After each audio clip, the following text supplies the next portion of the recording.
نن سبا دا ځینې تعلیم یافته کسان دا روشنخیاله کسان چې په هر شي کې بحث مباحثه کوي، حالانکې د دین داسې خبرې چې د دوی په عقلونو کې نسي راکلل، زموږ په عقلونو کې نسي راکللی، زموږ د عقلونو څه وتلي دي، خو بیا هم پر هغه باندې بحث مباحثه کوي. نو کم څوک په بحث او په تحقیق کې د شریعت د حدودو څه وځي، نو هغه منع کول پکار دي، هغه راګرځول پکار دي، هغه نیول پکار دي چې د خپل عقل او دماغ دومره مه تیزوه چې د شریعت د حدودو څه ورتېر شي. ځکه تا ته چې د رب د طرفه څه کوم علم درکول سوی دا ډېر کم دی، دا د الله د کائنات احاطه نسي کولی، د دوی په فهم په سمج کې د الله کائنات او د مخلوقات نسي راکړلی. نو آیا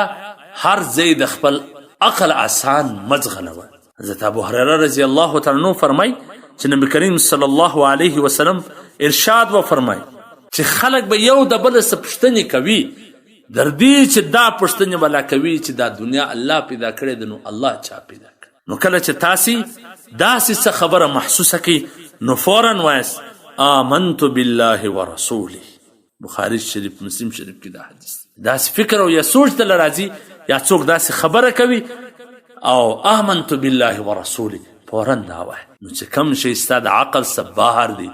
وتلی دي په هغه کې بیا د عقل آسان مځغلوي، ایمان به محفوظ وي، لیکن خبر به نه یاست ایمان به د لاسه ورکړي.